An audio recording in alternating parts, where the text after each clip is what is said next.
Hi and welcome to a bit different video compared to what I've been making so far.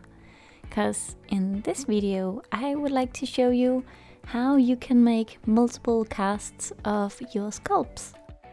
But in case you're wondering why this is such a good idea to do, well, as you can see here, the white part is a multiple cast of a mold I made, and the brown part is the clay I used to make a new design. So this way you can make a base sculpt and then make endless design for it.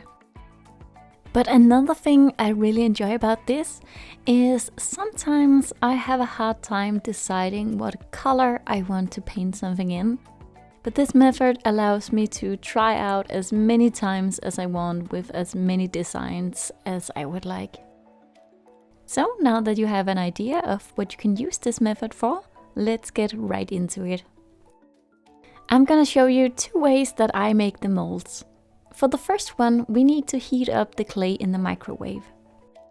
I am using MonsterClay for this, both because it's the clay I use for my sculpts and also because it's super easy to make a mold with. I have simply just rolled out some of the clay and now I can cut out a big piece in the size I need for the mold.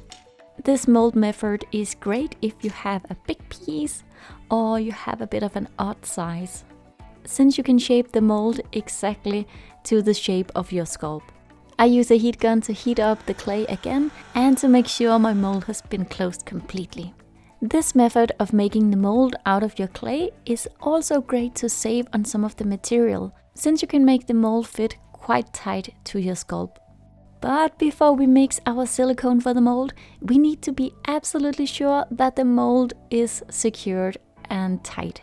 I like to heat up some clay and make a border all the way around the bottom, so I am absolutely sure that none of the silicone will leak out later. The mold looks pretty good, so let's start mixing the silicone. Before we start, make sure to put on some gloves. Not because the silicone is toxic for the skin, but it's just really annoying to get off later.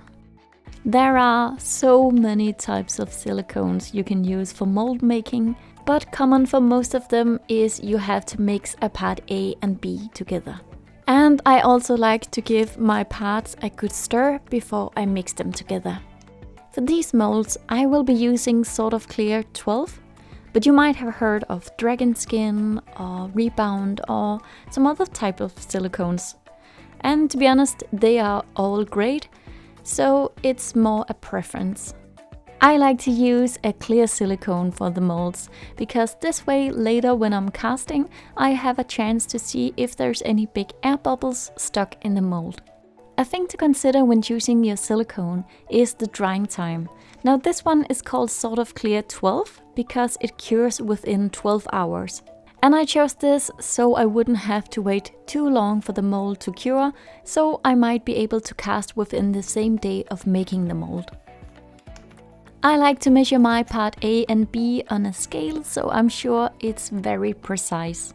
You can also use measuring cups. You just need to make sure that the type of silicone you're using is okay to measure in volume. Once part A and B has been measured, make sure to mix your silicone very well. As you can see here, you will get many bubbles in your silicone when mixing. So I like to let it sit for 20 minutes before I'm using it or tapping it on my counter to get rid of some of the bubbles. When it comes to pour the silicone, make sure to do it slowly and in a thin stream. Also, if you can get some height on it, that will also help getting rid of some of the air bubbles. If you have a bigger piece like this one, I recommend pour a layer of the silicone on top of it and let that dry before filling up the rest of the mold. This way, all of the air bubbles will pop from the silicone and you can make sure you will have no air bubbles on the surface of your sculpt.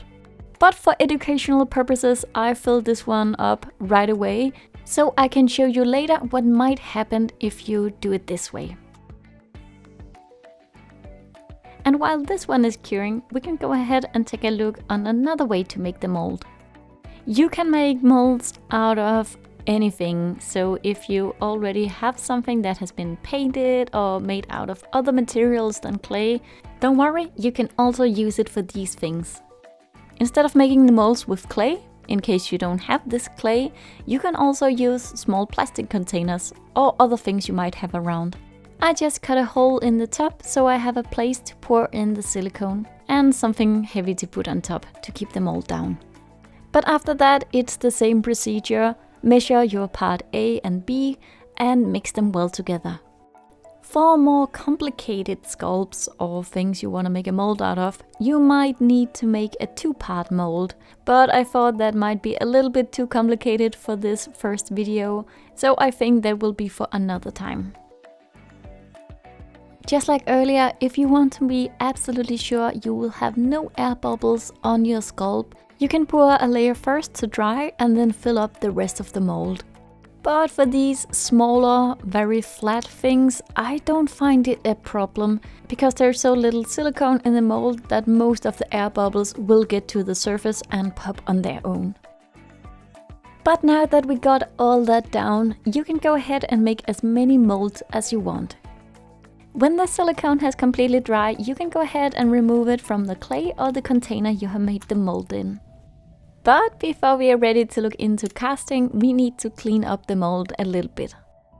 There will always be some silicone spilling underneath your clay or your sculpt, so remove that so you have a very clear opening for pour in the resin or your other materials later on.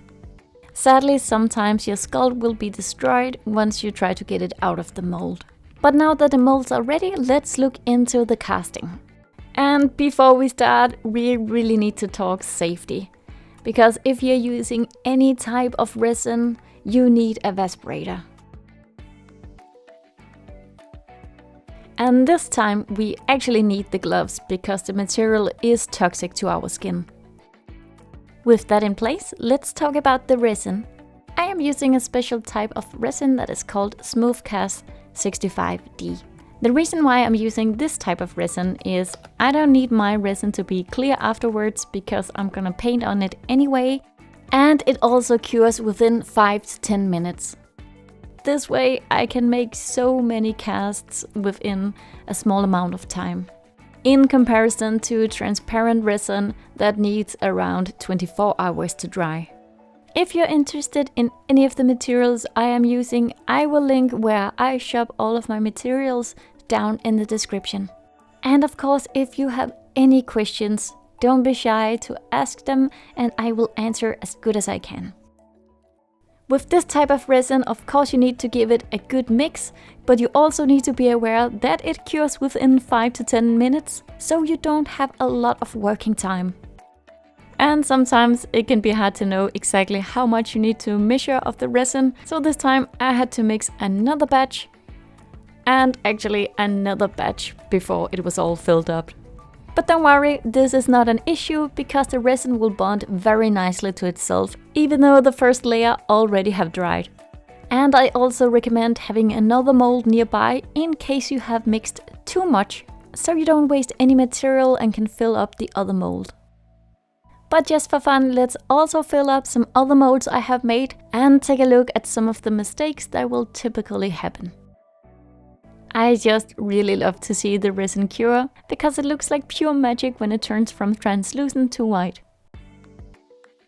In general, the less details and the more flat things are, the less chance of air bubbles you're gonna get.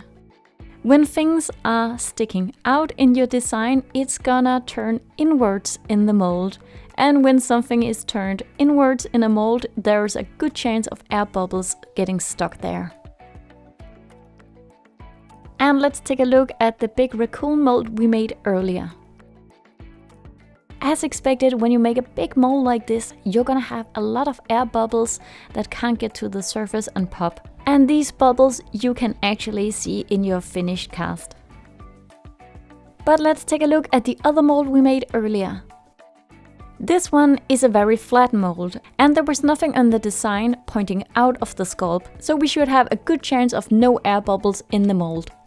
But if you have the patience, I would always recommend the method of pouring a thin layer first on top of your sculpt and then fill up the mold later once that layer has dried.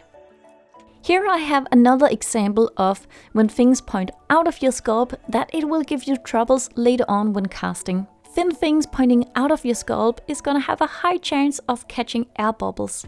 So this is definitely worth to taking into your design when you're sculpting something. And also be aware of thin pointy things, especially triangles, that they are also very prone to catch air bubbles. Sometimes if the design is a little bit complicated, I first pour in the resin in the areas where I know it's prone to catch air bubbles. This way I can, with a needle or something else very thin, try to poke out the air bubbles. But mentally, just get ready for a lot of mistakes to happen. My last tip, and something very important to think about in your design when you want to make a mold out of it, is the shape of it. If you think of a triangle, it always wants to point upwards. If the triangle is pointing downwards, you're gonna have a very hard time getting it out of the mold, compared to when you have the biggest surface on your design pointing downwards. I hope this makes sense, but it's really something that's worth taking into account when you're making a design for the mold. But that was all the tips and information I had on mold making and casting. I really hope this can inspire you to pick up this method and make something creative. But thank you for watching, and I hope to see you in another video.